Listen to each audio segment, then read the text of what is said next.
கதையை தெரிந்து கொள்ளுங்கள். பாரத போர் முடிந்து தர்மர் ஆட்சியிலே இருப்பார். அவருக்கு துணையாக தர்மருடைய சகோதரர்கள் அர்ஜுனன், பீமன், நகுலன், சகாதேவன் இவர்கள் பக்கத்துணையாக இருப்பார்கள். ஒரு முறை சந்தைக்கு, குதிரை சந்தைக்கு இந்த மூவரும் செல்வார்கள். அர்ஜுனன், நகுலன், சகாதேவன் மூவரும் குதிரை வாங்குவதற்காக போவார்கள். அப்போது ஒரு குதிரை இவர்களுடைய கண்ணில் படுகிறது. குதிரைக்காரனிடத்திலே இந்த குதிரை என்ன விலை, எவ்வளவு வேண்டுமானாலும் கேள், நாங்கள் தந்துவிட்டு இதை பெற்றுக்கொள்கிறோம் என்று சொல்லுகிறார்கள். உடனே குதிரைக்காரன் சொல்கிறான், இந்த குதிரைக்கு நான் இன்னும் விலையெல்லாம் நிர்ணயிக்கலை, 3 கேள்வி எனக்கு இருக்கிறது, அதற்குரிய விடையை சொல்லிட்டு நீங்கள் இந்த குதிரையை எடுத்து செல்லுங்கள் அப்படிங்கிறான். உடனே அர்ஜுனன் கேள்வியை கேளுங்கிறாரு. முதல் கேள்வி அர்ஜுனிடத்திலே கேட்கப்படுகிறது. துணி தைக்கக்கூடிய ஊசியினுடைய துளை இருக்கு இல்லையா? ஆமாம் இருக்குது. அந்த துளைக்குள்ள யானையினுடைய உடம்பு நுழைஞ்சிருது, ஆனால் வால் மட்டும் நுழைய மாட்டேங்குது. என்ன விடை? அர்ஜுனன் சிந்திக்கிறான். அடுத்த கேள்வி நகுலனிடத்திலே கேட்கப்படுகிறது. ஒரு பக்கம் ஒரு கிணறு இருக்கு, மற்றொரு பக்கம் 6 கிணறுகள் இருக்கின்றன. ஒரு கிணத்து நீரை எடுத்து இந்த 6 கிணறுகளையும் நிரப்ப முடிகிறது. ஆனால் 6 கிணற்று நீரை எடுத்தாலும் இந்த ஒரு கிணற்றை நிரப்ப முடியவில்லை. என்ன விடை என்று கேட்கிறான் குதிரைக்காரன். இவனும் சிந்திக்கிறான். மூன்றாவது அறிவில் சிறந்தவனான சகாதேவனிடத்தில் கேட்கிறான். ஒரு வயல் வெளியில் முற்றிய நிலையில் கதிர்கள் இருக்கின்றன, அறுவடைக்கு தயாராக இருக்கின்றன. அந்த கதிரை மேய்ந்து விடாத வண்ணம், ஆடு மாடுகள் மேயாத வண்ணம் சுற்றிலும் வேலி அடைக்கப்பட்டிருக்கிறது. ஆனால் வந்து பார்க்கின்ற பொழுது, மறுநாள் வந்து பார்க்கின்ற பொழுது கதிர்கள் ஒன்றையும் காணவில்லை, மேயப்பட்டிருக்கின்றன. இதற்கு என்ன விடை என்று கேட்கிறான். கேட்டுவிட்டு குதிரைக்காரன் சென்று விடுகிறான்.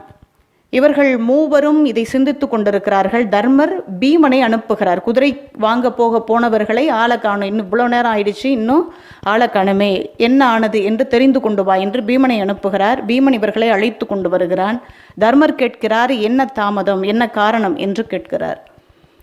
உடனே அர்ஜுனன் சொல்கிறான், குதிரைக்காரன் எங்களிடத்திலே 3 கேள்வியை வைத்திருக்கிறான், அந்த 3 கேள்விக்கு என்ன விடை என்று எங்களுக்கு தெரியலை, அந்த விடை தெரிந்திருந்தால் எங்களுக்கு குதிரை கிடைத்திருக்கும் அப்படின்னு அர்ஜுனன் சொல்கிறான். உடனே முதல் கேள்வி என்ன கேள் அப்படின்னு தர்மருக்கு சொல்கிறாரு. உடனே அர்ஜுனன் சொல்கிறான், துணி தைக்கக்கூடிய ஊசி துளைக்குள்ள யானையினுடைய உடம்பு நுழையுது, ஆனால் வால் மட்டும் நுழைய மாட்டேங்குது, இதற்குரிய விடை என்ன அப்படின்னு அர்ஜுனன் கேட்கிறான். தர்மர் சொல்கிறார், கலியுகத்தில் கெட்டதெல்லாம் சீக்கிரமாக இந்த காதுக்குள்ளே நுழையும், தேவையில்லாத செய்திகள் இந்த காதுக்குள்ளே ரொம்ப எளிமையாக போயிடும், ஆனால் நல்லது இந்த காதுக்குள்ளே போக சிரமப்படும். கலியுகத்தில் நல்லதை கேட்பதற்கு மக்கள் தயாராக இருக்க மாட்டார்கள், நல்லவர்கள் மதிக்கப்பட மாட்டார்கள் என்று தர்மர் சொன்னாராம். 2வது கேள்வி என்ன கேள் அப்படிங்கிறாரு தர்மர். ஒரு பக்கம் ஒரு கிணறு இருக்குது, மற்றொரு பக்கம் 6 கிணறுகள் இருக்குது. ஒரு கிணத்து நீர் எடுத்து 6 கிணத்தையும் நிரப்ப முடியும், ஆனால் 6 கிணத்து நீரை சேர்த்தாலும் இந்த ஒரு கிணத்தை நிரப்ப முடியாது. அதற்குரிய விடை என்ன? தர்மர் சொன்னார், இந்த ஒரு கிணறு என்பது பெற்றோர்கள், 6 கிணறு என்பது பிள்ளைகள். பெற்றோர்கள் எத்தனை சிரமப்பட்டாவது அந்த 6 குழந்தைகளையும் வறுமையையும் மீறி தங்களால் இயன்ற வரைக்கும் அந்த குழந்தைகளை பராமரிப்பார்கள், பாதுகாப்பார்கள். ஆனால் வயோதிக காலத்தில் 6 குழந்தை இல்லை, 10 குழந்தையாக இருந்தாலும் அந்த தாயையும் தகப்பனையும் பாதுகாப்பதற்கு, தாங்கி பிடிப்பதற்கு தயங்குவார்கள். அம்மா நீங்கள் 1 மாதம் அண்ணன் வீட்டில் இருங்க, அப்பா நீங்கள் 1 மாதம் தம்பி வீட்டில் இருங்க என்று பாகப்பிரிவினை நடக்கக்கூடிய காலகட்டம் கலியுகம், அந்த காலம் வரும் என்று தர்மர் சொன்னாராம். 3வது கேள்வி சகாதேவன் கேட்டான். முற்றியிருக்கக்கூடிய கதிர்கள் நிறைந்திருக்கக்கூடிய வயல்வெளி சுற்றிலும் வேலி அடைக்கப்பட்டிருக்கிறது, ஆனால் வந்து பார்க்கின்ற பொழுது கதிர்கள் எல்லாம் மேயப்பட்டிருக்கின்றன, இதற்கான விடை என்ன என்று கேட்கிறான்.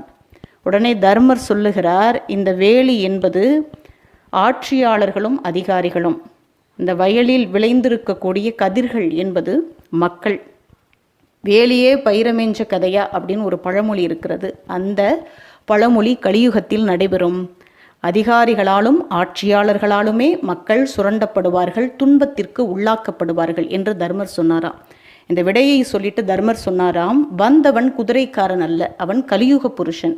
இந்த கலியுகம் எப்படி இருக்கும் என்பதை உங்கள் மூலமாக தெரிவிப்பதற்காக இந்த கேள்வியை அவன் கேட்டிருக்கிறான் என்று தர்மர் சொன்னதாக ஒரு கதை இருக்கிறது. இது ஒரு செவிவழி செய்தியாக கூட இருக்கலாம், ஒரு கற்பனை கதையாக கூட இருக்கலாம். ஆனால் இந்த காலகட்டத்திற்கும் பொருந்தக்கூடிய வகையிலே இந்த கதை அமைந்திருக்கிறது.